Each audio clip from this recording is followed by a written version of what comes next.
on the vast African savanna, where the sun rises like a ball of fire and the wind carries the scent of dry grass.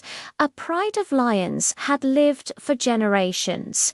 One day, a lion cub was born. His name was Roo. From the very beginning, Roo was different. He was smaller than his siblings and weaker.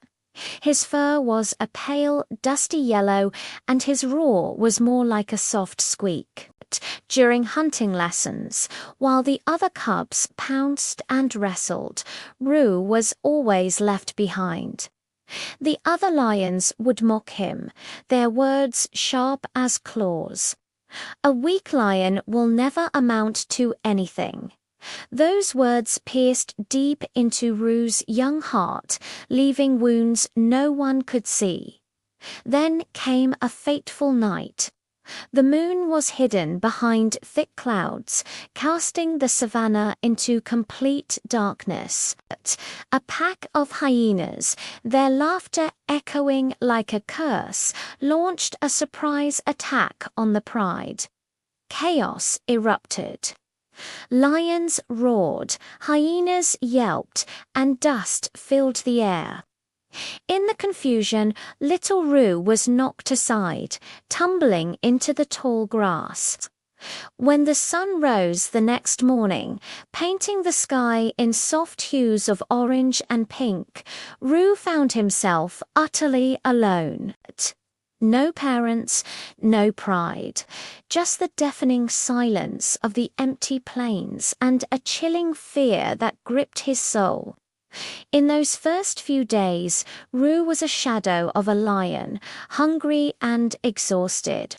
He survived on scraps left behind by other predators, a dangerous and humiliating existence.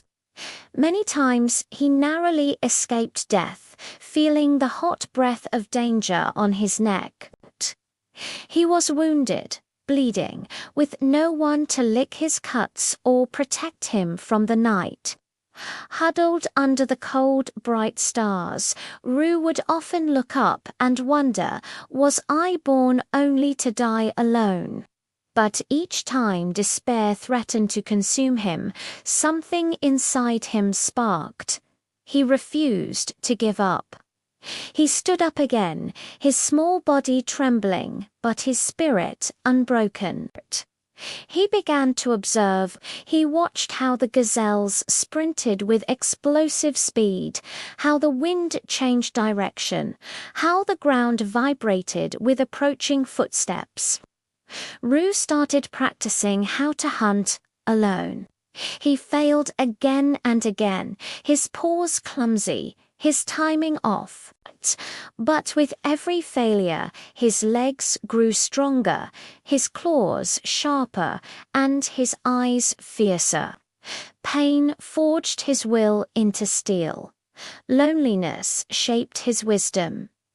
Years passed, the weak, forgotten cub transformed into a magnificent lion. He was powerful, his muscles rippling under a thick golden mane. His roar, once a squeak, now echoed across the savanna, a thunderous announcement of his presence. But unlike other dominant lions, Roo's eyes held a profound depth, a quiet understanding born from his suffering. He didn't hunt for the thrill of the chase or the pleasure of power. He hunted to survive, and he fought to protect the balance of his world. One day, an instinct he couldn't ignore pulled him back to his homeland. The savanna he returned to was not the one he remembered.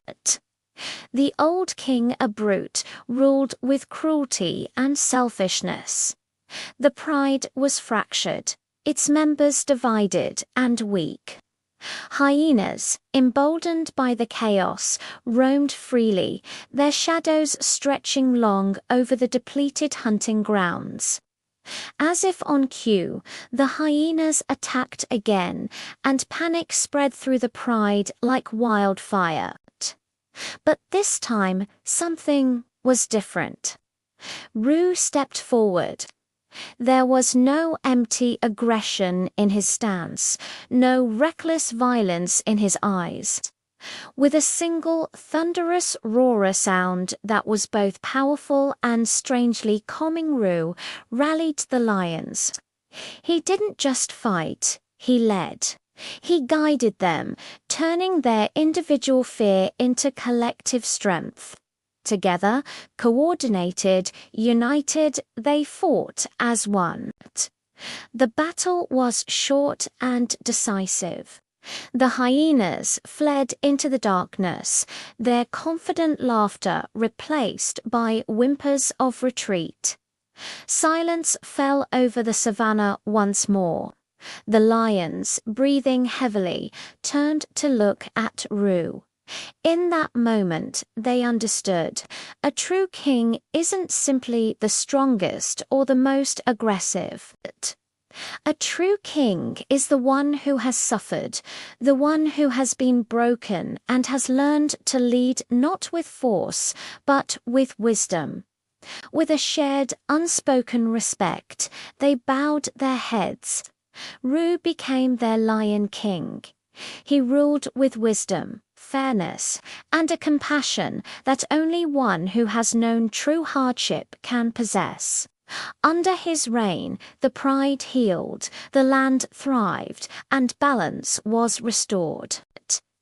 And the story of Ru, the weak cub who became king, became a legend whispered on the winds of the savannah, a timeless reminder for all to hear. No one is born a king. Every king is forged in the fires of hardship. Thank you for watching. If this story moved you, don't forget to like, share, and subscribe for more tales of courage and transformation.